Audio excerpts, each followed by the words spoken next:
નમસ્કાર, આપનું સ્વાગત છે ગુજરાતનો અવાજ ચેનલ ઉપર અને હું છું આપની સાથે કાજલ સુવા. અમરાપુર ગામમાં અત્યારે હું ઉપસ્થિત છું અને સાંજનો સમય થઈ ગયો છે. છતાંય ખેતરમાં ઊભી છું ને ખેડૂતો સાથે વાત કરી રહી છું એટલા માટે કારણ કે ખેડૂતોનો પ્રશ્ન છે. અને જેમ હંમેશા આપણે વાત કરીએ છીએ કે જ્યાં જ્યાં ખેડૂતોનો પ્રશ્ન હશે ત્યાં હંમેશા તમને હું જોવા મળીશ. એટલે આટલી દૂરથી અમરાપુર એટલા માટે આવી છું કે ખેડૂતો જે છે સૌની યોજનામાં જે પાઇપલાઇન પસાર થઈ રહી છે એમાં ખેડૂતોને વળતર નથી મળ્યું. નોટિસ આપ્યા વગર ખેડૂતોના ખેતરમાં ઘૂસી અને પાઇપલાઇન નાખવામાં આવી રહી છે અને એનો ક્યાંક ને ક્યાંક ખેડૂતો વિરોધ કરી રહ્યા છે અને રોષ પણ જોવા મળી રહ્યો છે. આને લઈને શું કહેશો? તમે પણ વિરોધ નોંધાવ્યો હતો, ખેડૂતોએ મારી સાથે હમણાં વાત કરી છે, એ આખી ઘટના શું બની હતી? મારું નામ માલદેવભાઈ પીઠિયા. હું માજી સરપંચ ધરમપુર અને માળિયા તાલુકા કોંગ્રેસ પ્રમુખ તરીકે હાલમાં ફરજ બજાવું છું. અને એક ખેડૂતના દીકરા તરીકે ખેડૂતોની સાથે કાયમ ઊભા રહેવાની એક નેક પણ ખરી અમારી. મારે સરકારશ્રીના પ્રતિનિધિઓને એક પ્રશ્ન પૂછવો છે કે તમે ખેડૂતના જે પોતાના બાપ દાદાની માલિકીની જમીન હોય એની અંદર જ્યારે કામ કરવા જાઓ ત્યારે સરકારશ્રીના નીતિ નિયમ પ્રમાણે પાણીની પાઇપલાઇન હોય, એમણે ખરેખર ખેડૂતને પહેલાં જાણ કરવી જોઈએ, એમને નોટિફિકેશન જાહેર કરવું પડે, નોટિસ આપવી જોઈએ. અન્યથા જે જમીન સંપાદન અધિકારી હોય એમને પણ આ જગ્યા ઉપર આવી અને ખરાઈ કરી અને પછી આગળની કાર્યવાહી કરવી જોઈએ. હું માનું છું ત્યાં સુધી મારી જાણકારી છે ત્યાં સુધીની વાત કરું છું આપશ્રીને, પણ હું માનું ત્યાં સુધી આવું આમાં ક્યાંય બન્યું હોય એવું મને લાગતું નથી. ત્યારે મારે એક ખેડૂતના દીકરા તરીકે એક મારી વ્યથા છે ને ખેડૂતોની સાથે રહીને મારે એમને મદદ પણ કરવી જોઈએ. કે સરકારશ્રીને મારી અપીલ છે કે જે ખેડૂતોના ઊભા પાક હતા એ પાકની અંદર જ્યાં પાઇપલાઇનો નાખવામાં આવી છે, સૌની યોજનાના નામ રૂપે જે પાઇપલાઇન જઈ રહી છે, તો ખરેખર ખેડૂતોને મેક્સિમમ જેટલું વળતર આપવા યોગ્ય હોય એનાથી પણ ડબલ આપવું જોઈએ. કારણ કે આપણી સામે નજર સામે દેખાય છે કે આ ઘઉં અહીંયા અત્યારે આ લોકો પેલા લાઈન નાખીને નીકળી ગયા છે અને આ ઘઉંની ડુંડિયું અને ઘઉં પરાર પડ્યું છે. આ જોતા એમના મોઢે આવેલો કોળિયો છીનવાનો હોય એવું મારું માનવું છે. તો હું સરકારશ્રીને એક પાર્ટીના પ્રમુખ તરીકે તો હું કહીશ, પણ એક ખેડૂતના દીકરા તરીકે કહું છું કે આ જેટલા ખેડૂત આ પાઇપલાઇનની અંદર આવતા હોય, આ પાઇપલાઇન જ્યાંથી પસાર થતી હોય, જેનું એલાઇનમેન્ટ હોય એને પૂરેપૂરું વળતર આપે એવી મારી અપીલ છે. જ્યારે કામગીરી પૂર્ણ થઈ ગઈ હોય, વળતર પણ આપેલું ન હોય તો સરકારશ્રીને એવી ચીમકી આપું છું કે આ ધરારને સોદે ચલાવવાના ધંધા બંધ કરો, નહીંતર આવનારા દિવસોની અંદર જલદમાં જલદ આંદોલન કરવાની પણ અમારી તૈયારી છે. આથી વિશેષ મારે ખેડૂત તરીકે કહેવું પડે છે કે કામગીરી પૂર્ણ થયા પછી શું કામ એ ખેતરો ગુંદો છો? બાજુમાં રસ્તાઓ છે તો પોતાના વ્હીકલો રસ્તાઓ ઉપરથી પસાર કરો, ખેડૂતના ખેતરમાંથી નહીં. નહીંતર આવનારા દિવસોની અંદર આની તૈયારી રાખો મોટા આંદોલનની. જી, કેમેરામેનને પણ હું વિનંતી કરીશ. આપણે જ્યાં ઊભા છીએ ત્યાંથી પાઇપલાઇન પસાર થઈ છે. ખેડૂતોને એવું કહેવું છે કે હવે અહીંથી પાઇપલાઇન પસાર થઈ ગઈ છે, એમ છતાંય પાઇપલાઇનનું કામ આગળ ચાલુ છે એટલે અહીંયાથી વાહનો વારંવાર પસાર થઈ રહ્યા છે એટલે જમીન લોખંડ જેવી થઈ જાય. હવે આમાં ખેડૂતને ખેતી કરવી, ખેડ કરવી એટલી અઘરી થઈ જાય અને જમીન બેસતી જશે. હવે આમાં ખેડ કરવી તો ખેડૂતને અઘરી છે પણ આનું લેવલ અને ઢાળ પણ વિખાઈ જશે. અમરાપર ગામ છે, અહીંયાથી સૌની યોજનાની પાઇપલાઇન પસાર થઈ રહી છે અને ખેડૂતો એટલા ત્રાહિમામ પોકારી ગયા છે કે એમના શિયાળુ ઊભા મોલ ઉપરથી આ પાઇપલાઇન પસાર થતા ખેડૂતોને ભારે નુકસાન થયું છે. અને એક મહિલા ખેડૂત મારી સાથે છે. બેન, કેટલું નુકસાન થયું છે? અમારે 2 થી 2.5 વીઘાનું નુકસાન થયું છે અને 5 થી 6 ખાંડી ઘઉંની નુકસાની છે. અમે મજૂર માણસ છીએ તો અમને કઈ વળતર મળી નથી. કેટલી વળતર મળવી જોઈએ? વળતર અમને મળવી જોઈએ 50 થી 60 હજાર, તો અમને કંઈક મળે, નહીતર અમને શું મળે? અત્યારે પાક ઉપર આવ્યા ને અત્યારે અમારું નુકસાની 10 દિવસ ખોભરી ગયા હોત તો અમારે કઈ વાંધો નહોતો. ઊભા ઘઉંના પાક ઉપર પસાર જો એમને જીસીબી હાલી ગઈ છે, બધું ખોદી નાખ્યું. તમને કોઈ પેલા નોટિસ કે જાણ ના, કઈ જાણ કરવામાં નથી આવી. અમારું વાવેતર ચાલુ હતું ત્યાં બાજુમાં સૂનો નાખી ગયા હતા. અમે પૂછ્યું તો અમને કઈ જવાબ જ નહોતો દીધો. અમને કઈ કીધું હોત તો અમારે 4 મહિના અમે નો વાવેતર કરત, પણ અમે વાવી દીધું, પાકી ગયું ને 4 મહિના અમે મહેનત કરીને અમને કઈ વળતર નથી મળી. કેટલા દિવસમાં હવે પાક પાકી જવાનો હતો ઘઉં? 10 દિવસમાં. 10 દિવસે રાહ ન જોઈ? 10 દિવસે રાહ ન જોઈને અમને કીધું જ નથી, નોટિસ જ નથી આપી, અમને જાણ જ નથી કરી. અમે હાજર નહોતા ને અમારે ખોદી નાખ્યું છે. એવી રીતે તમે કદાચ એ ખાનગી કંપનીઓના અ, એની પરિસરમાં કે એમની કંપની હોય ત્યાં જાઓ તો તમને જવા દે? નો જ જવા દઈ ને. તો પછી તમે વિરોધ ન કર્યો? અમે વિરોધ કરીએ જ છીએ, અત્યારે જ કરીએ છીએ. ને પોલીસ ને અમારું તો નબળા માણસ કોઈ સાંભળે નહીં ને. અમને અહીંયા આવીને આવ્યા હતા તો અમને બાંધવા માંડ્યા ને અમને ખરાબ વેણ બોલવા માંડ્યા. શું કીધું? ઈ કે તમારે અહીંયા આડું આવવાનું જ નથી, તમારે ઈ કે તમે તમારા ઈ કે શેઠને પૂછો, ઈ કે અમે તમને નો કઈ ઓળખાણ પડે. ઈ કે અમે આવીને અમે બે માણા આવ્યા હતા ત્યારે તો અમને કોઈ જવાબ જ ન દીધો. ને કે તમને તમારી વળતર મળી જાય, હજી સુધી વળતર નથી મળી, 1 રૂપિયો પણ વળતર નથી મળી. એક મહિલા ખેડૂત છો. આ વર્ષમાં ખેડૂતોએ અવાજ તો ઉઠાવ્યો છે, કડદાકાંડ થયા છે, ખેડૂતોની મિટિંગો થઈ છે, જાગૃતિ આવી છે, પણ મહિલાઓ ઓછી દેખાય છે. એનું કારણ શું છે? ઘરેથી મહિલાઓ બીવે છે, ગમકાવે એટલે બીવે છે, સરકારથી જ બીવે છે. પછી કેવા વાત છે, ભાજપ બોધી ચાલે છે. હું તો એમ જ કઉ છું અત્યારે. અમને નહીતર ખેડૂને જોવું જોઈએ ને, ચોમાસું પાક કઈ નથી મળ્યો તો એની વળતર ભાગ્યાવાળાને કોઈ નથી મળી. ખેડૂને મળી તો ખેડૂને શું છે? ખેડૂને મહેનત તો નથી કરવી, ભાગ્યાવાળા મહેનત કરે છે. તો ભાગ્યાવાળાને 1 રૂપિયો પણ મળ્યો નથી, તો અત્યારે અમારા થયો મોલે બગાડી નાખ્યો છે. તો અમારે શું સમજવું? આ 10,000 કરોડનું સહાયનું જે પેકેજ મળ્યું હતું એમાંથી ભાગ્યાઓને નથી મળ્યું. ભાગ્યાવાળાને 1 રૂપિયો પણ નથી મળ્યો. તો ભાગ્યાઓને સહાય મળવી જોઈએ. મળવી જ જોઈએ ને, ભાગ્યાવાળાની જ મહેનત છે. મહેનત કરે એને નથી મળતું, જે મહેનત નથી કરતા એને રૂપિયા મળે છે, ને રાજકારણી મળે છે. તમે જમીન ભાગમાં વાવો છો કે તમારી પોતાની છે? અમારે ભાગ્યું જ છે, અમારે જમીન જ નથી. અમારે 20 વીઘા ડેમ માંથી એ સરકારે લઈ લીધી, ના ભાગ્યા રાખે એ સરકાર લઈ જાય. એટલે સરકાર જ અત્યારે અમારે તો વાહે પડી ગઈ છે. અને ભાગમાં જમીન રાખતા હતા એમાંય નુકસાની આવી. નુકસાની આવી. દર વર્ષે કેટલું તમે મૂડી રડી લ્યો છો જમીન ભાગમાં રાખીને? અમે ખર્ચો ભાગમાં નીકળી જાય? 1.5-2 લાખ રૂપિયા અમને એમ મળે, પણ મહેનત કરીને અમને રૂપિયા જે મળે છે એ આવી સરકાર ખાઈ જાય છે. ત્યાં તો ઘરમાં કેટલા નુકસાની સભ્યો આવી છો? ગઈ હોય. ઘરમાં કેટલા સભ્યો છો? અમે ઘરમાં સભ્ય છે 5. 5 જણાનું 1.5-2 લાખમાં આખું વર્ષ નીકળી જાય? તો કાઢવું જ પડે ને, કઈ મુસીબત નો લેવા જવાય. સરકાર અમે આ કામીએ છે એ ખાવા નથી દેતા, સહાય તો નથી આપતા, પણ લઈએ બીજું હું કરકચર કરવી પડે. શું કહેશો? જમીન ભાગમાં રાખો છો અને હા, પણ ભાગ્યાઓને લઈને શું કહેશો? એમની પરિસ્થિતિ એવી હતી કે ભાઈ જમીન ભાગમાં રાખીએ છીએ, એટલા રૂપિયામાં 5-6 જણાનો જીવન નિર્વાહ ખર્ચ આખા વર્ષનો કાઢવાનો હોય છે. શું કહેશો? બેન એમાં પુરવાર ન થાય, પણ ઘણું ખરું કરકસર કરીને રોડવીએ છે. શું કરીએ બેન? અટાણે તેલે ખાવા નથી, તપા કરો ઘરું. આ બધા ખેડૂત છે એના ઘરના તપા કરો તમે. બીજો ડબ્બો નીકળે ને બેન, અમારે 1 રૂપિયો વળતર નથી જોતું. આપણે કોઈને ઘેરે નથી ગયા. બરાબર, તમે આ ભાઈને ઘેરે તપા કરો, અમારી ઘેરે કરું ને ખુદ. અટાણે એટલી બધી હાલાકી ખરાબ છે. અમારો થયો મોલ અમારું પૂરું કરી નાખ્યું. અટાણે આંબામાં મોર આવ્યા એ ભાંગી નાખ્યા. જો આવી કેરીઓ આવડા આંબા અમે કેટલા વર્ષ થયા આમાં મહેનત કરીએ ને, આમાં સોરા છે, જોરિયા દેખાય. આ તોડાવીને આ માણસોએ અમારો નાશ કરી નાખ્યો. આવડા ઝાડવા કાપી નાખ્યા. અમારા દીકરાઓને માન નાખ્યા. દીકરા છે, દીકરાઓની જેમ ઉજેરા ભાઈ. અને અમારા છે ને અહીંયા ખુલ્લું કરી નાખ્યું ને ઓશિતાનું બેન, ત્યાં જો અમારી આવડી નારિયેરીઓ આવક થઈને એમાં આવા ફાકા રોજું ખાઈ ગયા. ભૂંડડા આ ફાકા પડીને જો આ નારિયેરી પડી ગયું, એ જોઈ લો, આ રૂબરૂ છે. આના સિવાયની જમીનમાં અમારી ખૂબ નુકસાની છે બેન. સામેની ઓયડી છે ને એ આખી તળાઈ ગયા. કડકડ હલીને આ બેકરુથી આજુબાજુ તળ્યું પાડ નાખી, આ દિવાલું તોડી નાખી. આમાં અમારે આંબો કોઈ દી બેહે નહીં બેન, ઝાડવું થાય નહીં. આ પાઇપલાઇન લોખંડ છે, લોખંડની અંદર અમારું કંઈ થાય નહીં. આ જમીન જ અમારે વ્યસ્ત થઈ ગઈ. દાર ન કરી શકીએ, વાવી ન શકીએ, મકાન બનાવી ન શકીએ.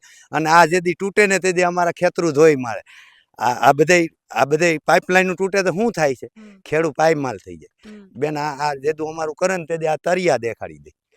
એક કોરથી આ જંગલનો ત્રાસ છે અમારા જાનવરનો, એક કોરથી આનો ત્રાસ છે, એક કોરથી આ ડેમનો ત્રાસ છે.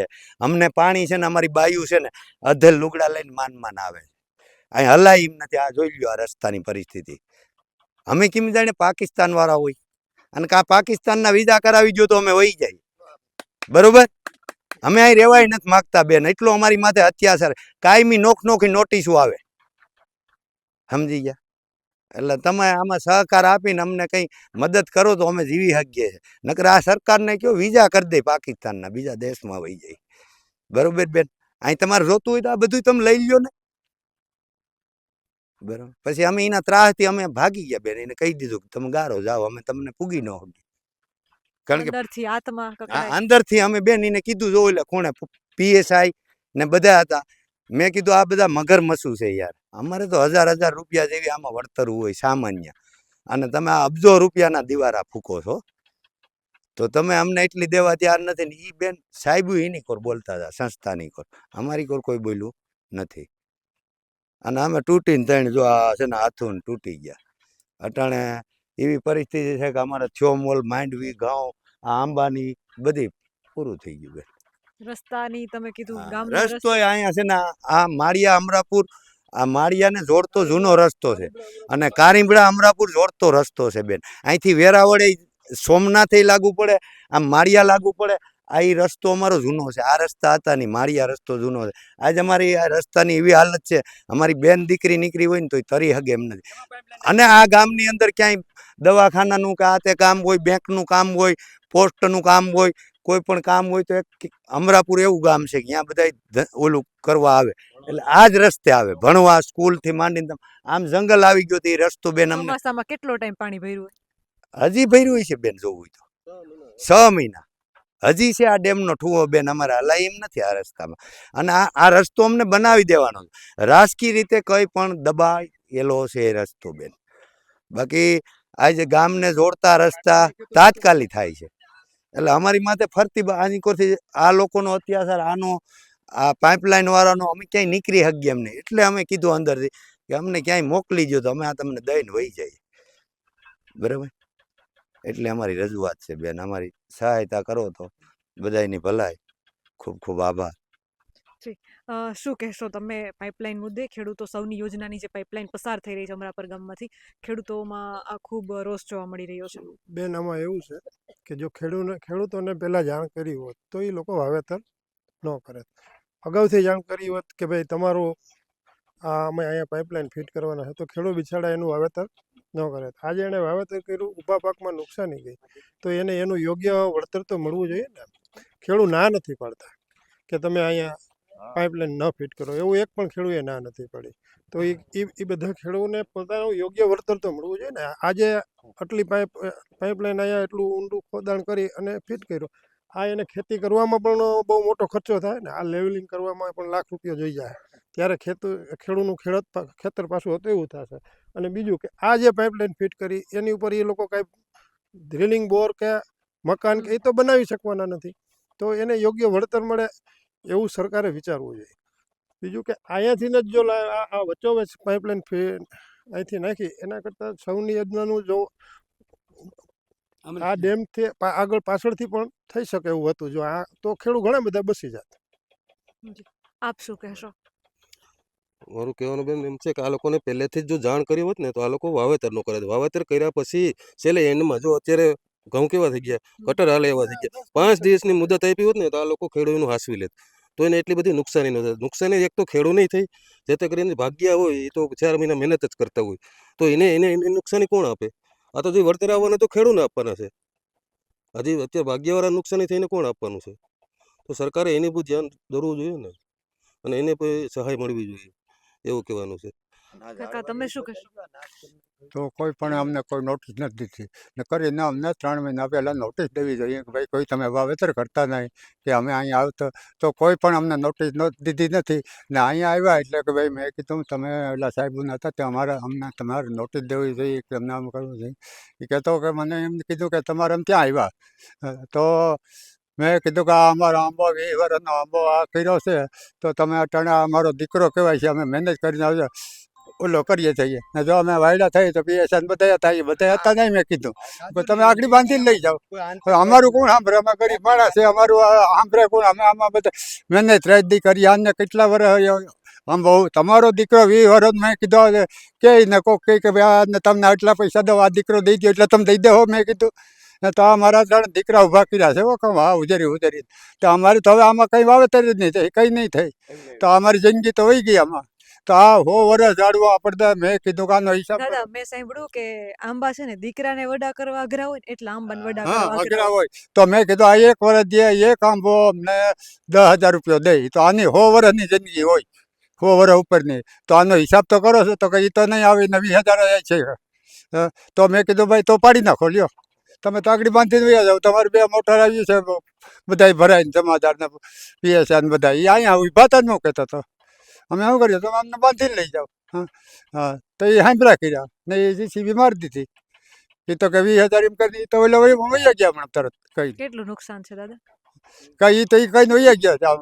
પછી તો એ કેટલી દીધી હોય કેટલી મેં કીધું તમે 5 જણાને હું નથી કહેતો 5 જણાને બરકીને કે ભાઈ આ ઝાડવાને વરસ એટલી કિંમત આપે એ જ આપણે જોઈએ. 5 જણા ન્યાય કરે ખેડૂતના દીકરા છે તમે ખેડૂત હોય છે કે ભાઈ આપ એક આંબો વરસ કેટલા પૈસા આપે એ ન્યાય કરીને એનાથી આઈટે 500 રૂપિયા ઓછા દેજો. હા તો કે નહીં એ તો અમારું બંધારણ જે અમે કહીએ જ નક્કી થાય. લ્યો પછી તો શું કરી લઈએ આપણે. દાદા દુઃખ થાય જમીન તમારી પોતાની, તમારી માલિકીની હા. જમીન, શિયાળામાં ઊભો પાક, પાક એ તમને નોટિસ વગર સીધી લાઈન નાખી દીધી એટલે હા. તમને દુઃખ તો થતું હા હશે. નોટિસ તો ઈ પછી વહેલે અધિકારીઓને પગાર લેવા દે અમારી કોણ બોલે. ને કોઈ પણ વસ્તુ છે ને બેન મેં એ પોલીસ ખાતાને કીધું તમે અમને પરભાર બાંધીને લઈ જાઓ અમારી માથે કોઈક ફરિયાદ કરશે તો તમે આવશો. તો આ અમને પરભાર જ બાંધીને લઈ જાય નથી અમારી માથે નોટિસ નથી અમને જાણ નથી કર્યું કે અમને કોઈ કીધું નથી. તો અહીંયા હેઠે હેઠ વાં આવ્યો તો કોઈ દી અમને જાણ નથી કર્યું નકર આ વાવેતર જ નહીં. તો ત્યાં અહીંયા પડતર હતું ને ત્યાં એને કીધું કે ભાઈ પડતર રાખો 1 મહિનો તો પડતર રાખી દઈ ગયા તો ન આવ્યા. હં વાવેતર થઈ ગયો આ ઘઉં પાકમાંથી આવ્યા ને અમે જીસીબી મૂકી તોય અમે કીધું ભાઈ અમે 10 દી ખોપરો 10 દીમાં અમે અમારી ઉપજ લઈ લઈ બધા આ મજૂર માણસ છે મહેનત કરી તો એને મૂકી દીધું. હા કોઈનો સાંભળતા જ નથી કોઈનો. તો પછી આપણે નાના માણસો તો શું કરીએ સરપંચ અમારો અહીંથી નીકળ્યો ને તો એ ગાડીમાં બેસીને વહી ગયો ઓલા ફોન કર્યો સાહેબ ભેરો વહી ગયો મારો સરપંચ સાહેબ એવો તાલુકા સભ્યને ફોન કર્યો ભાઈને બધાને ફોન કર્યા એ કંઈ આવ્યા નહીં. હા બધાને ફોન કર્યા એ કંઈ આવ્યા નહીં. પછી તો અમે તો કોણ મત માગવા આવે? હા? મત માગવા આવે? હા મત માગવા આવે 5 વર્ષ મત માગવા આવે પછી મત માગીને વયા જાય. તો આપણે અધિકારીઓનું કામ શું તાલુકા પ્રમુખનું ધારાસભ્યનું સરપંચનું કે કોઈ આપણી માથે આવે આફત આવી હોય તો આપણને એનો રસ્તો બતાવે આપણે એને સમજાવે કે ભાઈ આ રીતે આમ થાય તો એ તો આપણે કોઈ ઓલા પૈસા મોં ભરી દીધો એટલે વયા ગયા પૈસા ખાઈ લીધા. હવે એને મત આપશો? હા હવે એ તો મત પણ એને તો લઈ લીધું ને આપણું તો બગાડી નાખ્યું. નકર સરપંચ છે ગામનો સરપંચ છે એ બાપ કહેવાય ગામનો બાપ કહેવાય. તો એને ગાંઠનું બેને સમજાવવા જોઈએ કે ભાઈ આ ખેડૂતને એટલું તમારે દેવું જોઈએ. તો આમાં નબળા માણસનું કોણ બેન અમારે કોણ બોલે. ને પછી આપણે બીજા તાલુકા પ્રમુખને કહીએ તો એ નહીં મત જોતા ત્યાં આવે બાકી અટાણે કોઈ પછી ભગવાનભાઈ કરટિયાને અહીંયા ઓલા ભાઈએ ફોન કર્યો એને ફોન ઉપાડ્યો નહીં. અહીંયા રોકાવી 2 દાણ એ ફોન ન ઉપાડ્યો. હા પછી તો શું કરીએ હવે અધિકારી ફોન ન ઉપાડે તો શું કરવું. ઓલા બધા એ નહીં કરે. હવે પછી તો મેં કીધું તમારે તો સાહેબ નહીં કીધું તું મેં અહીંયા રૂબરૂ કે ભાઈ હાથ ચૂંટોલ થતા હોય ને ગધેડા ધડામાં જાય અમે આ ગધેડા કહેવાઈએ. હં તો તમારું કોણ રાહ સાંભળે. તો તમે તો આગળ બાંધી લઈ જાઓ આ સરપંચ અહીંથી નીકળ્યો તો આવ્યો સાહેબની ગાડીમાં તમારી ગાડીમાં બેસીને વયો ગયો ને. કારણ કે એ બધા પેટમાં પડી ગયા હવે કોણ અમારું થાય. ગરીબ આ ગરીબ ખેડૂતના નિસાસા છે કે બેન અમારું કોણ? બધાય પોતપોતાનું કરે છે તો ખેડૂતનું કોણ?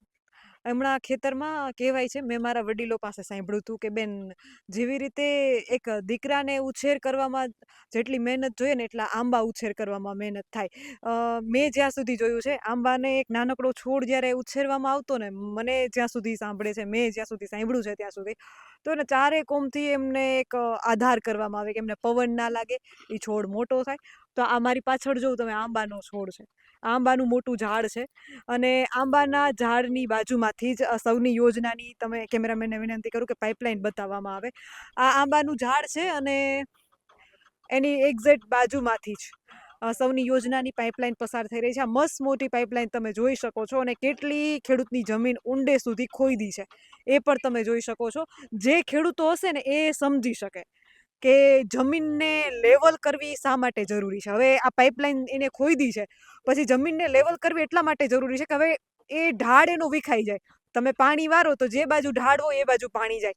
તો પેલી વસ્તુ કે એને પાણી વારવામાં મુશ્કેલી પડશે અને જમીન અહીંથી પોચી પડી ગઈ છે એ ગમે એટલું માટી મોરમ નાખીને વ્યવસ્થિત કરે પરંતુ પાછું જ્યારે એક વખત ચોમાસું કે પાણી નીકળે ને તો જમીન બેસી જાય. હું એક ખેડૂતની દીકરી છું એટલે હું સમજી શકું આ સમસ્યાને. એટલે ખેડૂતો માટે ક્યાંક ને ક્યાંક નુકસાની તો છે. અને બીજી બાજુ વસ્તુ એ છે કે માટી અને મોરમ પણ મળતા નથી. માટી અને મોરમ પણ ખેડૂતને કાઢવા દેવામાં આવતા નથી. તો બધી કોમથી આખરે મરો ખેડૂતોનો જ છે. ખેડૂતોની આ સમસ્યાને લઈને તમારું શું કહેવું છે? તમારા મંતવ્યો મને કમેન્ટ કરીને જરૂરથી જણાવજો અને આપ જોતા રહો ગુજરાતનો અવાજ અને ખાસ કરીને આપણા ચેનલને સબસ્ક્રાઇબ કરીને વધુથી વધુ શેર કરવાનું ચૂકશો નહીં.